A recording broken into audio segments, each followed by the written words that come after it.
கிறிஸ்துவுக்குள் மிகவும் பிரியமானவர்களே, உங்கள் யாவருக்கும் மகிமை தொலைக்காட்சியின் சார்பாக எங்களுடைய வணக்கங்களை தெரிவித்துக் கொள்கிறோம். இந்த நாளிலும் ஜெபத்தின் மகிமை என்ற இந்த நிகழ்ச்சியில் கலந்து கொள்வதிலே நாங்கள் மகிழ்ச்சி அடைகிறோம்.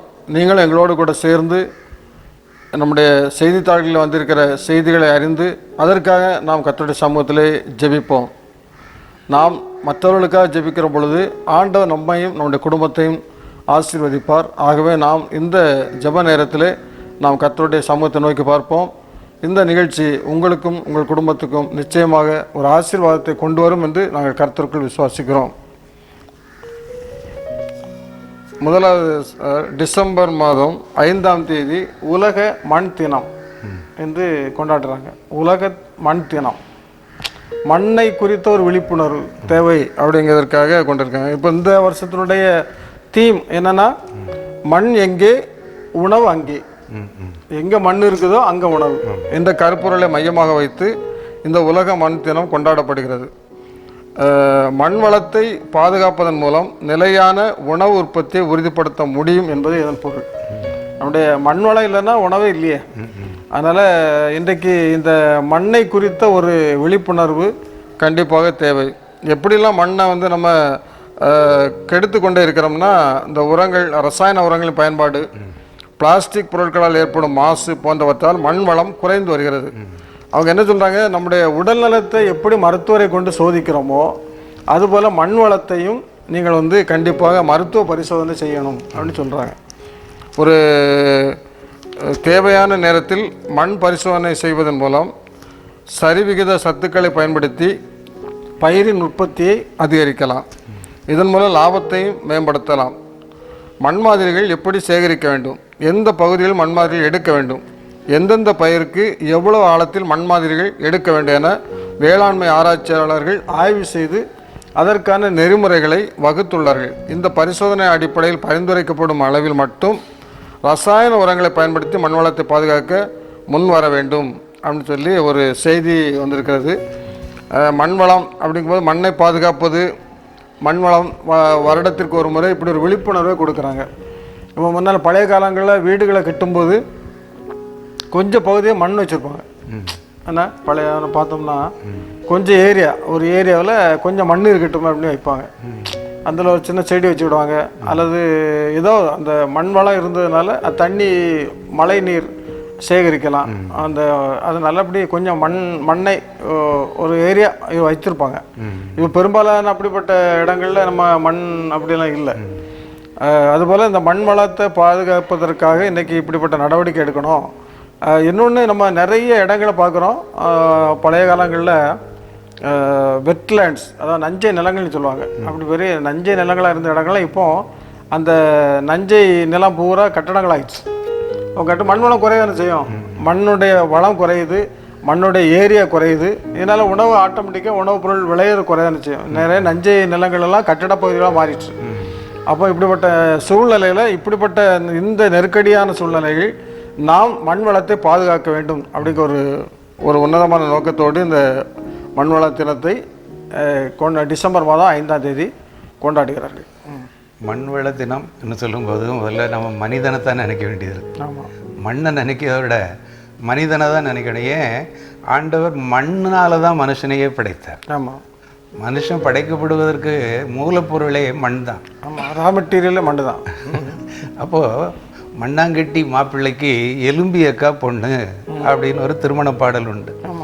மண்ணாங்கட்டி மாப்பிள்ளை தானே அவனை. அப்போ மண்ணை அவன் எவ்வளோ தூரம், எந்த ஒரு பெரிய தொழிற்சாலைகள் தொடங்கினாலும் சரி, பாலங்கள் அமைக்கும் போது முதலாவது மண் வளத்தை தான் சோதிக்கிறாங்க. அந்த மண் அதற்கு தகுதியான மண் தானா. இப்போ கடலுக்குள்ளெல்லாம் பாலம் போடுறாங்க. அந்த கடலுக்குள்ளே தொலை போட்டு மண்ணை அடிப்பகுதியில் இருக்கிற மண்ணை எடுத்து சோதித்து பார்த்துட்டு தான் அங்கே பாலம் கட்டுறதுக்கோ மற்ற காரியங்களுக்கோ பயன்படுத்துகிறாங்க. மண் தானே எல்லாம் தாங்குறது. ஆமாம், செடியே தாங்கிறது மண், மரங்களை தாங்குறது, கட்டடங்களை தாங்குறது எல்லாம் மண் தான். ஆமாம். அப்போ அந்த மண்ணை நம்ம ரொம்ப அசால்ட்டாக நினைக்கிறோம். இப்போ இன்றைக்கி பாருங்களேன், வீடு கட்டுறதுக்கு நம்ம மண்ணுக்கு அலைஞ்ச நாட்கள் இப்போ இருக்குது. எங்கே போனாலும் அந்த மண், ஆற்று மணல் வச்சு வீடு கட்டினோம். வீடுகளுக்குள்ளே அஸ்திபாரத்தில் போகிறோம் பார்த்திங்கன்னா நிறைய ஆற்று மணல் இருந்தது. இப்போ இன்றைக்கி இங்கே இருக்குது ஆற்று மணலே இல்லை. எல்லாம் சிமெண்ட்டு வந்து சிமெண்ட் செங்கலை வச்சு, அதுவும் செங்கல்லாம் போச்சு, செம்மண்ணால் கட்டப்படுற செங்கல் இல்லாமல் சிமெண்ட் கல்லை வச்சு கட்டுறாங்க வீடுகள் எல்லாம். அது எந்த அளவுக்கு உறுதியானது, எந்த அளவுக்கு சுகாதாரமானது, எந்த அளவுக்கு நமக்கு பாதுகாப்பு தரும் என்பதெல்லாம் நம்ம நினச்சி பார்க்கல. ஏதோ வீடு கட்டுறோம் என்கிற நிலைமையில் உள்ள அந்த சாதாரண எம்சாண்டுன்னு சொல்லப்படுற மண்ணை வச்சு நம்ம கட்டுறோம். அதில் இருக்கிற பலம் எங்கே நமக்கு பழைய காலத்தில் உள்ள வீடுகளை இடிக்க முடியுதா? செங்கல்லால் தான் கட்டியிருக்காங்க, அதுவும் பச்சை செங்கல் தான், சுடக்கூட இல்லை. அந்த மாதிரி செங்கல் பழைய பாலங்கள் எல்லாம் இன்றைக்கி இடிக்கிறதுக்கு எவ்வளோ கஷ்டப்படுறாங்க. அப்போது மண் வளத்தை நம்ம இன்றைக்கி அதிகமாக பாதுகாக்கணும். வீடுகள் தோறும் நம்ம பழைய காலத்தில் இப்போ நீ சொன்ன மாதிரி வீட்டில் ஒரு பகுதியில் மணல் இருக்கும். அந்த மணல் இருந்தால் தான் அதை சுற்றி நம்ம வீடுகளை வைக்க முடியும். நம்ம இன்றைக்கி எவ்வளவுக்கு தெருவில் கொண்டு வீட்டை கட்ட முடியுமோ, பஞ்சாயத்து தெருவில் கொண்டு நம்ம படியை கொண்டு வச்சுருந்தோம்.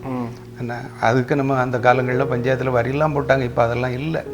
நம்ம வீடை கொண்டு கரெக்டாக கொண்டு கேட்டுறோம். கொஞ்சம் இடம் விட்டு அதில் கொஞ்சம் மணலை விட்டு, அல்லது அதில் 2 செடியையோ, ஏன் ஒரு தென்னங்கன்று வச்சா கூட நம்ம சந்ததி அதுக்கு நல்ல தண்ணி குடிக்கக்கூடிய அளவுக்கு இளநீர் கொடுக்கும். அப்படிப்பட்ட அந்த மண் வளம் சொல்லுவாங்கள்ல, விவசாயிகள் சேற்றில் கால் வைத்தால் தான் நம்ம சோற்றில் கை வைக்க முடியும். அந்த சேறு நிறைந்த பகுதி இன்றைக்கெல்லாம் விற்பனை ஆகுது. வீட்டு மனை விற்பனைக்கு சென்று விளவுதான். அது இந்த உங்கள் நகர்ப்புறத்துலேருந்து இத்தனை கிலோமீட்டர் தொலைவில் இருக்குது. ஆனால் போன பிறகு தான் தெரியுது அவன் எத்தனை கிலோமீட்டர் போக வேண்டியிருக்கு. பாடசாலை அருகில் இருக்குது, ஹைவே சாலை பக்கத்தில் இருக்குது அப்படின்லாம் விளம்பரங்களை கொடுக்குறாங்க. கவர்ச்சியான விளம்பரத்தை பார்த்து வீட்டை, அந்த சாதாரண விளைநிலங்களை நம்ம வீட்டு மனையாக மாற்றுறோம், தொழிற்சாலைகளாக மாற்றுறோம், கடைகளாக மாற்றுறோம். அப்புறம் எங்கேருந்து நமக்கு ஆகாரம் கிடைக்கும்? அப்புறம் 50 ரூபா கொடுத்து 70 ரூபா கொடுத்து ஐயோ 1 கிலோ அரிசி வாங்கவான்னு நினைக்கிறோம். அந்த அளவுக்கு விளைச்சல் இல்லாமல் போகிற ஒரு சூழ்நிலைகளை நம்ம பார்க்குறோம்.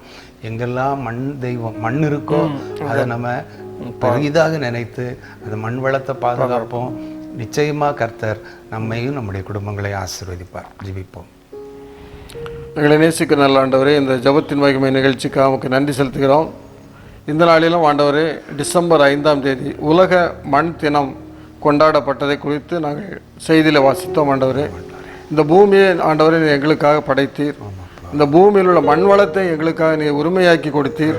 இந்த மண் வளத்தை நாங்கள் பயன்படுத்தி விவசாயம் செய்யவும், அதன் மூலம் நாங்கள் எங்களுக்கு வேண்டிய ஆகாரங்களை பெற்றுக்கொள்ளவும் ஆண்டவரை நீங்கள் இந்த பூமியை ஆசீர்வதித்து கொடுத்தீர். ஆனால் இந்த நாட்களிலும் நாங்கள் இந்த பூமியை, இந்த மண் வளத்தை சரியாக பாதுகாக்காதபடி ஆண்டவரே அதை நாங்கள் உதாசீனப்படுத்துவதை குறித்து இந்த நாளில் நம்முடைய சமூகத்தில் வருகிறோம்.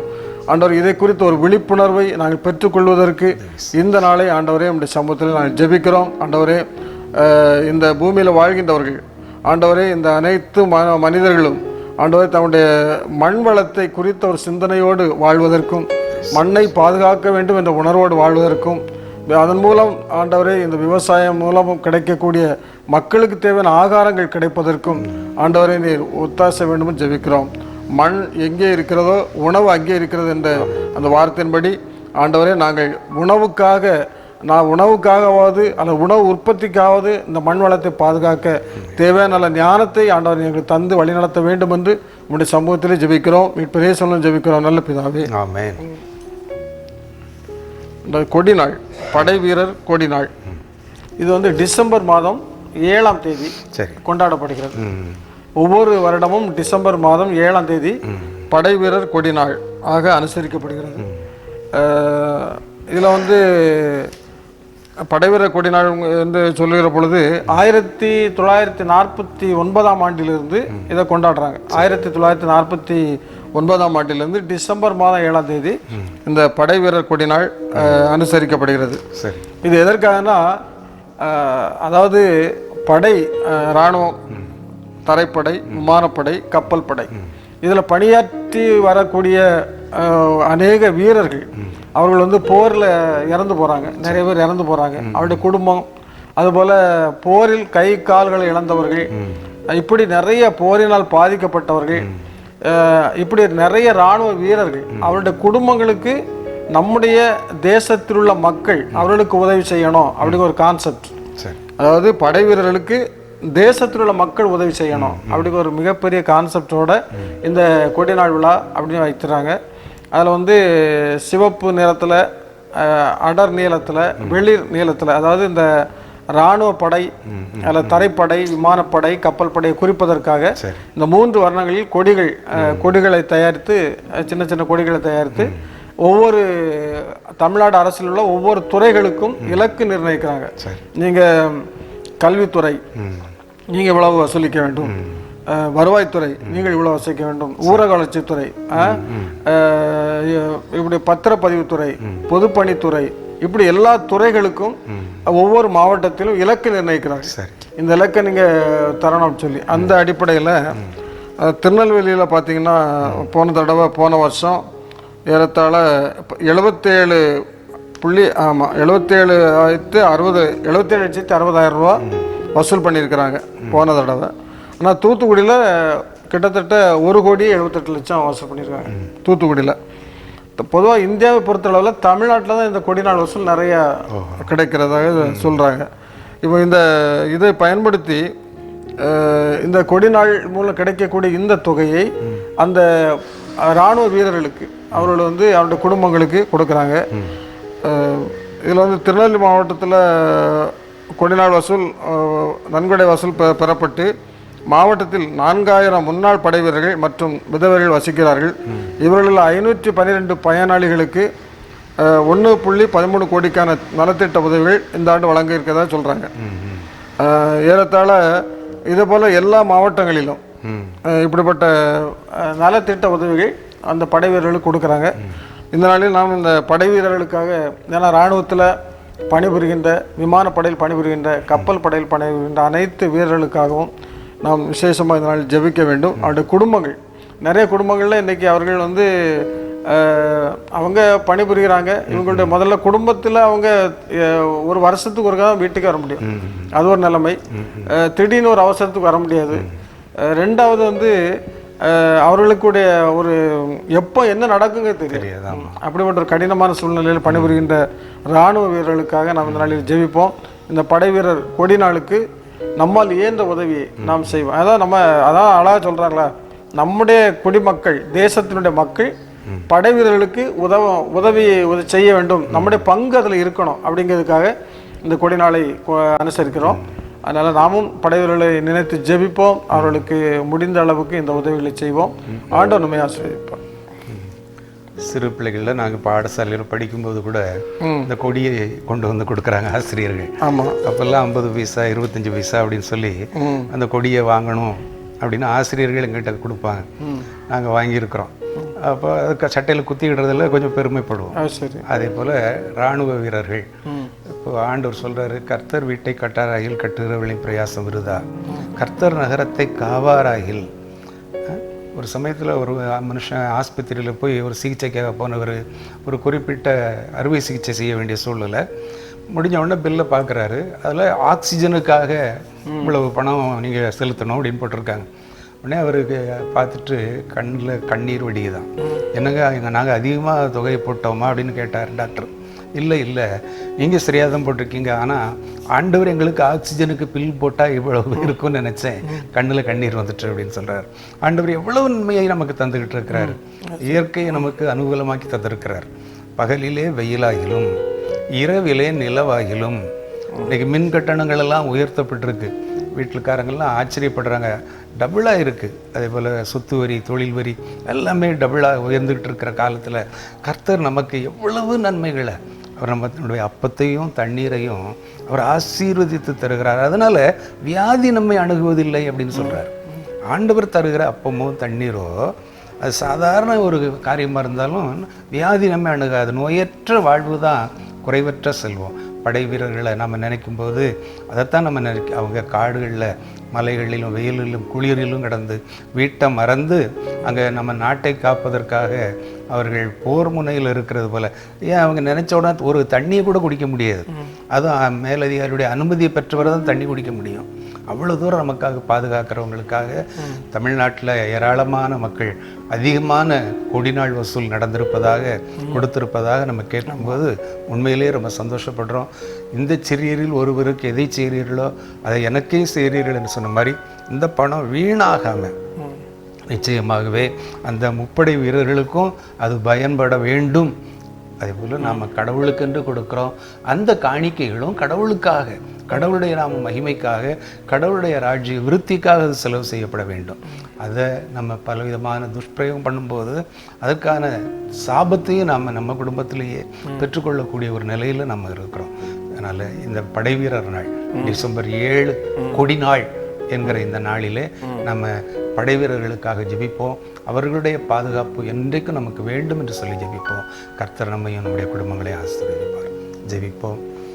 இதோ இஸ்ரவேலை காக்கிறவர் உறங்குவதும் இல்லை தூங்குகிறதும் இல்லை என்று சொல்ல வேத வசனத்தின்படி பகலிலே வெயிலாயிலும் இரவிலே நிலவாயிலும் எங்களை சேதப்படுத்தாதபடி எங்களை தமது நிழலின் கீழ் வைத்து பாதுகாக்கிற எல்லாம் வல்ல கடவுளே, உன்னதமானவரின் மறைவில் இருக்கிறவன் சர்வ வல்லவருடைய நிழலில் தங்குவான் என்ற வேத வசனம் என்னுடைய வாழ்க்கையிலே அனுதினமும் நிறைவேறுவதற்காக நாங்கள் நன்றி சொல்கிறோம். ஆண்டவரே, நீர் எங்களுக்கு தந்த இந்த இயற்கைக்காக, சூரிய வெளிச்சத்திற்காக, ஆண்டவரே அருமையான காற்றோட்டத்திற்காக, அருமையான வீட்டு வசதிகளுக்காக, எல்லா நன்மைகளையும் நினைத்து கர்த்தர் எனக்கு செய்த எல்லா நன்மைகளுக்காகவும் அவருக்கு நான் எண்ணத்தை செலுத்துவேன், கர்த்தருடைய நாமத்தை தொழுது கொள்வேன் என்று சொன்னபடி ஆண்டவரே உடைய நாமத்தை நாங்கள் நாள்தோறும் ஒவ்வொரு நிமிடமும் நொடிப்பொழுதும் ஆண்டவரே நன்றி செலுத்துகிறவர்களாய் காணப்பட உடைய சமூகத்திலே மன்றாடுகிறோம். மருத்துவமனைகளிலே போய் படுத்தால் ஆண்டவரே எவ்வளவோ பணம் செலவழிக்க வேண்டிய சூழ்நிலை, நாங்கள் சம்பாதித்த சொத்து சுகங்களை எல்லாம் விற்று கூட சிலர் மருத்துவமனையிலிருந்து வெளியேறக்கூடிய நிலையை நாங்கள் பார்த்து கொண்டிருக்கிறோம். ஆனால் ஆண்டவரே எங்களை நீர் அற்புதமாய் பாதுகாக்கிறீர். எங்களுக்கு நல்ல சுவாசத்தை ஆண்டவரே இயற்கையாக நாங்கள் சுவாசிக்கின்ற பாக்கியத்தை தருகிறீர். ஆண்டவரே மின் கட்டணம் இல்லாத ஒரு வெளிச்சத்தை எங்களுக்கு தருகிறீர். ஆண்டவரே நல்ல ஆரோக்கியமான ஒரு சூழ்நிலைகளை நீர் எங்களுக்கு தருகிறீர். அந்த ஒவ்வொரு காரியங்களையும் நினைத்து நன்றி சொல்லும் பொழுது ஆண்டவரே எங்களுக்காக போர் முனையிலே, ஆண்டவரே நாட்டின் எல்கை ஓரங்களிலே இரவு பகலென்று பாராமல் உழைத்து கொண்டிருக்கிற முப்படை வீரர்களுக்காக உமக்கு நன்றி சொல்கிறோம். ஆண்டவர்களுடைய தியாகத்திற்காக நன்றி சொல்கிறோம். அந்த தியாகத்திற்காக ஆண்டவரே கொடிநாள் என்கிற பெயரிலே வசூலிக்கப்படுகிற பணம் ஒவ்வொன்றும் ஆண்டவரே உற்சாக மனதோடு ஒவ்வொருவரும் கொடுக்கிறார்கள், தியாகத்தோடு கொடுக்கிறார்கள், தங்களை வெறுத்து கொடுக்கிறார்கள். கர்த்தாவே, அந்த பணம் எல்லாம் அவருடைய நலனுக்கென்று, அவருடைய குடும்ப நலனுக்கென்று அது பயன்படுத்தப்படத்தக்கதான கிருபை நிறுத்தார். எந்த காரியமும் எந்த பணமும் வீண் செலவு செய்யப்படாதபடி நீர் பாதுகாத்துக் கொள்ளும். அதே போல் ஆண்டவரே ஆலயங்களிலே படைக்கப்படுகிற காணிக்கைகளும் உம்முடைய நாம மகிமைக்கென்றும் உம்முடைய ராஜ்ய விருத்திக்கென்றும் பயன்படுத்தப்படத்தக்கதாக நாங்கள் ஜெபிக்கிறோம். கர்த்தாவே, பெரிய காரியங்களை செய்யும் என்னுடைய தேசத்திற்காக நன்றி சொல்கிறோம். ஆண்டவரே, தேசத்தின் தலைவர்களுக்காக, முப்படை தளபதிகளுக்காக நன்றி சொல்கிறோம். அவருடைய முப்படை வீரர்களுக்காக நன்றி சொல்கிறோம். கொடுத்து வருகிற ஞானத்திற்காக, பலத்திற்காக நன்றி சொல்கிறோம். தொடர்ந்து உம்முடைய நாம மகிமைக்கென்று அவர்கள் தங்களை முழுமையாக அர்ப்பணித்து பணியாற்ற நிறுவனம் செய்யும். இயேசு கிறிஸ்துவின் நாமத்தில் ஜெபிக்கிறோம் நல்ல பிதாவே, ஆமென். மத்திய பிரதேசத்தில் போபால் நகரை சேர்ந்தவர் வனிஷா பதக். வந்து 10வது படிச்சிருக்கிறாங்க. என்னுடைய தாய் தந்தையார் வந்து கொரோனா வியாதியில் பாதிக்கப்பட்டு தாயும் தந்தையும் இறந்துட்டாங்க. சரி. இந்த சூழ்நிலையில் 10வது தேர்வில் கிட்டத்தட்ட 99.8% மார்க் இந்த பிள்ளை வாங்கியிருக்கு. சரி. இப்போ இப்படிப்பட்ட சூழ்நிலையில் அந்த வீடு அவங்க தவணை கட்டாததுனால அவருடைய வீட்டை கையகப்படுத்துவதற்கு நிதி நிறுவனம் நோட்டீஸ் அனுப்பியிருக்கு. சரி. கிட்டத்தட்ட 27 லட்சம் ரூபாய்க்கு அதிகமாக கட்டணும். அப்போ அந்த ரூபாயை கட்டுவதற்காக அந்த பிள்ளை, ஒரு பிள்ளை தான் இருக்குது, தாய் தந்தை இல்லை, வீடும் விலைக்கு அந்த நிதி நிறுவனம் வந்து நோட்டீஸ் அனுப்பியாச்சு. இப்படிப்பட்ட சூழ்நிலை தான் அந்த பிள்ளைக்கு என்ன செய்யணும்னு தெரியாத சூழ்நிலையில் நம்முடைய சீரம் இன்ஸ்டிடியூட் ஆஃப் இந்தியா அவருடைய தலைமை நிர்வாக அதிகாரி அதார் பூனாவாலா இவர் வந்து அந்த பிள்ளைக்காக ஏறத்தாழ 27,04,000 ரூபாயை செலுத்தி கடனை அடைத்திருக்கிறார். 2 பெற்றோர் இருவரை பறிகொடுத்த அந்த பிள்ளை சொல்லுது, எனக்கு கடன் சுமையிலிருந்து விடுவித்ததுடன் என்னுடைய தந்தையின் கனவு இல்லத்தை மீட்டு கொடுத்ததற்காகவும் நான் பூனாவாலாவுக்கு எப்போதும் நன்றி கடன் பட்டுள்ளேன் என்று வனிஷா நெகிழ்ச்சியுடன் தெரிவித்துள்ளார். இது நல்ல ஒரு செய்தி. இந்த செய்தி வந்து ஒரு நல்ல ஒரு மனிதனுடைய உள்ளத்தை நம்ம தெரிஞ்சுக்கிட்டோம். இன்னைக்கு பாருங்களேன், ஒரு யாரோ எவரோ அந்த பிள்ளை ஆனால் 27 லட்சமும் இவர் வசதி உள்ளவராக இருக்கலாம், அது ரெண்டாவது. ஆனால் கோடிக்கணக்கில் பணம் இருந்தாலும் உதவி செய்யக்கூடிய மனப்பான்மை வரணும். பணம் இருந்தும் உதவி செய்யக்கூடிய, கையை நீட்டக்கூடிய அந்த எண்ணம் வரணும். இன்றைக்கு அவர் ஏறத்தாழ 27 லட்சம் ரூபாய் கடனை ஒரு சாதாரண ஒரு பிள்ளைக்கு, இதான் நீங்கள் சொன்னீங்களா, இந்த சிறியரில் ஒருவனுக்கு எதை செய்தீர்களோ அதை எனக்கே செய்தீர்கள் ஆண்டவர் சொல்கிறாருல, அதுதான். அப்போ அந்த 27 லட்சத்தை ஒரு சாதாரண ஒரு பிள்ளைக்கு, தாய் தகப்பன் இல்லாத ஒரு பிள்ளைக்கு கொடுத்து இன்னைக்கு ஆதரிச்சிருக்கிறாரு. இந்த செய்தி நமக்கு வாசிக்கும் பொழுதே ஒரு உற்சாகத்தை கொடுக்கிறது. இப்படிப்பட்ட செய்திகளை எல்லாம் வாசிக்கின்ற பொழுது இந்த இன்னும் நல்ல மனிதர்களை ஆண்டவர் இந்த சமுதாயத்தில் வைத்திருக்கிறார்கள், நல்ல குணப்படைத்தவர்கள், நற்குணசாலிகளை ஆண்டவர் இந்த சமுதாயத்தில் வைத்திருக்கிறார் என்பதற்கு இந்த செய்திகள் ஒரு எடுத்துக்காட்டு. நாமும் நம்முடைய வாழ்க்கையில் இப்படிப்பட்ட செய்தி, நல்ல காரியங்களை நம்மால் இயன்றளவு செய்ய வேண்டும் என்பதற்கு இது நமக்கு ஒரு எடுத்துக்காட்டான செய்தி இல்லையா? பொதுவாகவே சொல்லுவாங்க, தர்மம் தலை காக்கும் அப்படின்னு சொல்லுவாங்க. என்ன, ஏழைக்கு இறங்குகிறவன் கர்த்தருக்கு கடன் கொடுக்கிறான். ஆமாம், ஆண்டவர் எவ்வளவு நன்மையான வாக்கியங்களை எல்லாம் எழுதி வச்சிருக்கிறார். ஏழைக்கு இறங்குகிறவன் கர்த்தருக்கு கடன் கொடுக்கிறான். அந்த ஒரு சாதாரண குழந்தை, தாய் தகப்பனை இழந்த அனாதை குழந்தை, யார் நினைச்சு பாப்பா, சொந்தக்காரங்க கூட நினைக்க மாட்டான். ஏதோ சொத்து சுகம் இருந்தால் கூட அந்த பிள்ளைய எடுத்து வளர்த்தா நமக்கு இந்த சொத்துக்களெல்லாம் நமக்கு கிடைக்கும்னு எதிர்பார்ப்பாங்க. ஆனால் இவர் அப்படி இல்லை. அந்த பூனாவாலா என்கிற ஒரு மாமனிதர் ஒரு சிறு குழந்தையை நினைத்து, அந்த குழந்தையின் வீட்டின் பேரிலே இருந்த கடன் கொஞ்சம் நஞ்சமில்லை, 27 லட்சம், என்ன நினச்சி பார்க்க முடியாத தொகையை கொடுத்ததாக நம்ம பார்க்குறோம். வேதாகமத்தில் கூட ஒரு தீர்க்கதரிசியினுடைய குடும்பம் தவிக்கிறது, தகப்பனை இழந்து. என்ன, இப்போ இன்னொரு தீர்க்கதரிசி போய் ஆதரவாக கேட்கும்போது, எம்மா உங்கள் வீட்டில் என்ன இருக்குது? ஒரு கூட எண்ணெய் தான் இருக்குது. அப்படியாம்மா, உங்கள் வீட்டில் இருக்க பாத்திரத்தெல்லாம் எடு, பக்கத்து வீட்டில் போய் இருக்கிற பாத்திரத்தையும் வாங்கிட்டு வா. அந்த ஒரு குடத்து எண்ணெயை எல்லா குடங்களையும் நிரம்பி வெளியே செய்து அவருடைய கடனை தீர்த்ததாக வரலாறு நம்ம படித்திருக்கிற வேதாகமத்தில் சொல்லப்பட்ட உண்மை. அதே போல் ஆண்டவர் நம்மை போஷிக்கிற தெய்வம். ஆண்டவரை நம்ம சேவிக்கும் போது இரவு பகலா அவரை சேவிக்கும் போது யாரை கொண்டாவது தண்ணீரின் மேல் ஆகாரத்தை போடு, அநேக நாட்களுக்கு பின் அதன் பலனை காண்பாய். நம்ம முறுமுறுக்கக்கூடாது. நம்முடைய கஷ்டங்கள் வரும்போது, நமக்கு நெருக்கங்கள் வரும்போது, தாய் தகப்பனை இழந்து தவிக்கும் போது, அல்லது ஆதரவு இல்லாத நிலையில், அல்லது தோல்வி அடைந்த நிலையில் நினைக்கும் போது ஆண்டவருடைய வாக்குத்தத்தம் ஒவ்வொன்றும் அது ஆமென்றும் அது ஆமேன் என்றும் இருக்கிறது. சொன்ன வார்த்தையெல்லாம் ஒரு நாள் வீண் போகாது. எல்லாம் ஆடம்பரத்துக்கான அல்லது விளம்பரத்துக்கான ஆசீர்வாதத்திற்கான வசனங்கள் அல்ல, அது ஜீவனுள்ள வார்த்தை. அந்த வார்த்தை ஆண்டு ஏசாயா தீர்க்கதரிசி சொல்லும்போது, வானத்திலிருந்து புறப்பட்ட மழை ஐயோ இது பணகுடியா இங்கே வேண்டான்னு சொல்லி அது போகாது.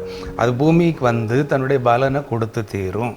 அதே போல் ஆண்டவருடைய வாயிலிருந்து புறப்படுகிற ஒவ்வொரு வார்த்தையும் நமக்கு ஆசீர்வாதத்தான் கொண்டு வருமே ஒழிய ஒரு நாள் நமக்கு குறையாது. அதனால் ஆண்டவர் நம்மை நன்மையை தருவேன்னு சொல்கிறாரு, அதிசயங்களை காணப்படுகிறேன்னு சொல்கிறாரு, உன் முன்னால் என் சமூகம் உனக்கு முன்னால் போகும்னு சொல்கிறாரு. நிச்சயமாக அவருடைய சமூகம் நமக்கு முன்னால் போகிறதுனால தான் இந்நாள் வரைக்கும் நாம் இருக்கிறோம். எத்தனையோ விபத்துக்கள் நம் கண் முன்னால் நடக்கும்போது நாமெல்லாம் பாதுகாக்கப்படுறோம். நமக்கு முன்னால் இருக்கிறவர் அடிபட்டிருப்பார், நமக்கு ஒன்றும் இல்லாமல் இருக்கும். எவ்வளவு நல்ல ஆண்டவர் நம்மை வேலையடைத்து பாதுகாக்கவில்லையா? அந்த ஆண்டவருக்கு நன்றி செலுத்தும் வண்ணமாக இப்படிப்பட்ட நல்ல உள்ளங்களை நினைத்து இதே போல நம்மால் இயன்ற உதவிகளை, குறிப்பாக இந்த பண்டிகை காலம், இந்த பண்டிகை காலத்தில் நம்ம ஒரு சின்ன உதவியை கூட யாருக்காவது ஒருத்தருக்கு செய்தோம்னா நம்முடைய குடும்பத்திற்கு அல்லது நம்முடைய சந்ததிக்கு அது ஆசீர்வாதமாக இருக்கும் என்கிறதுல சந்தேகம் இல்லை. எப்படி கொடி நாளில் வீரர்களுக்காக நம்ம கொடுக்கணும்னு நினைச்சோமோ, எப்படி மண் வளத்தை பாதுகாக்கணும்னு நினைச்சோமோ, அப்படி நல்ல உள்ளங்கள் நம்ம பகுதியிலையும் இருக்கிறாங்க. நாமும் அதே போல செய்வோம்.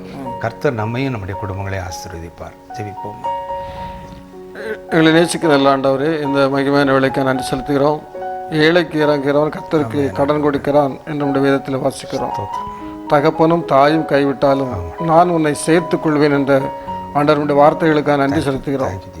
பெற்றோரை, தாயையும் தகப்பனையும் இழந்து தவித்த இந்த வனிஷா என்ற சின்ன குழந்தை அதோட தன்னுடைய வீட்டையும் இழக்கக்கூடிய ஒரு பரிதாபமான சூழ்நிலையில் ஆண்டவரே நீர் அருமையான ஒரு மனிதரை அந்த பிள்ளைக்கு ஆதரவுக்காக நீர் உருவாக்கி கொடுத்து தன்னுடைய அந்த வீட்டின் மேல் இருந்த கடனை அடைப்பதற்கும் ஆண்டவரை உதவி செய்தீர்.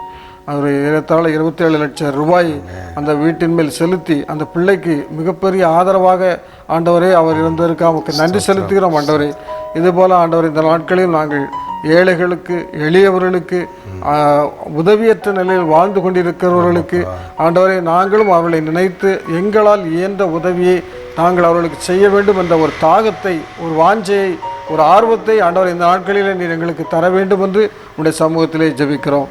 கர்த்தருடைய ஆண்டவரே, உம்முடைய நீர் எங்களை உருவாக்கி படைத்து இந்த உலகத்திலே ஆண்டவரை இம்மட்டும் ஆண்டவரை ஜீவன், சுகம், பலன் தந்து பாதுகாத்து ஆண்டவரை தருகிற கிருபைகளுக்காக ஸ்தோத்திரம். நாங்களும் இந்த சமுதாயத்தில் உள்ள மற்ற மக்களுக்கு ஆண்டவர் ஆசீர்வாதம் உள்ளவர்களாக ஆண்டவரே இருப்பதற்காக ஆண்டவரே நீர் எங்களுக்கு எல்லா காரியங்களையும் நீர் அனுகூலமாக்கி தருகிற கிருபைகளுக்காக ஸ்தோத்திரம். ஆண்டவரை வருகின்ற இந்த கிறிஸ்துமஸ் நாட்கள் ஆண்டவரே எங்களுக்கு ஆசீர்வாதமான நாட்களாக அமைய ஆண்டவர் உடைய சமூகத்தில் ஜெபிக்கிறோம். நாங்களும் பிறருக்கு உதவி உம்முடைய நாமத்தை மகிமைப்படுத்த ஆண்டவரே கிருபை தர வேண்டும் என்று உடைய சமூகத்தினை தாழ்த்தி அர்ப்பணிக்கிறோம். பெரிய சொல்ல ஜெபிக்கிறோம் நல்ல பிதாவே, ஆமென். இன்றைய மாணவர்கள் வந்து மாணவர்களுடைய நிலைமை இன்னைக்கு ஒரு இடத்துல மாணவர்களை குறித்து ரொம்ப மோசமாக போய்கிட்டு இருக்காது. போதையில் சிக்கிய மாணவர்கள், மது போதைக்கு அடிமையான மாணவர்கள், கஞ்சாவுக்கு அடிமையான மாணவர்கள், இப்படிலாம் ஒரு சைடில் செய்திகள் போய்கொண்டு மாணவர்களை குறித்த ஒரு எதிர்மறையான காரியங்கள். ஆனால் மனோன்மணியம் சுந்தரனார் யூனிவர்சிட்டியில் என்ன பண்ணுறாங்கன்னா சமூகம் சார்ந்த ஒரு 3 மாத பயிற்சி மாணவர்களுக்கு கொடுக்குறாங்க.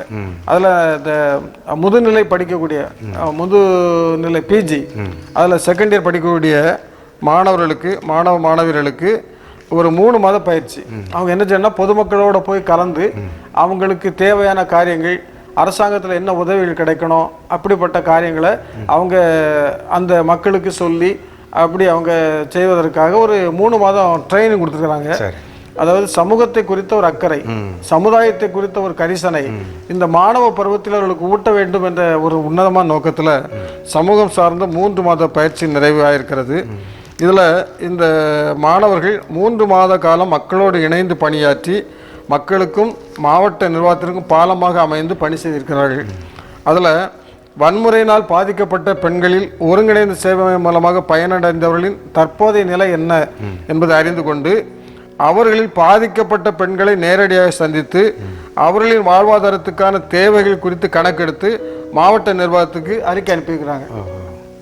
அதுபோல் தாவர அறிவியல் பாடத்திட்ட மாணவர்கள் என்ன பண்ணியிருக்காங்கன்னா திருநெல்வேலி நீர்வளம் என்ற தாமிரபரணியை தூய்மைப்படுத்தும் திட்டத்தின் கீழ் மானூர் வட்டத்தில் உள்ள 25 குளங்களில் மரங்களையும் மற்றும் அதில் வாழும் பல்லுயிர் வகைகளையும் இதற்காக வடிவமைக்கப்பட்ட கைபேசி செயலி மூலம் கணக்கெடுத்து நெல்லை நீர்வளத்துக்கும் மாவட்ட நிர்வாகத்துக்கும் உதவி இருக்கிறார்கள்.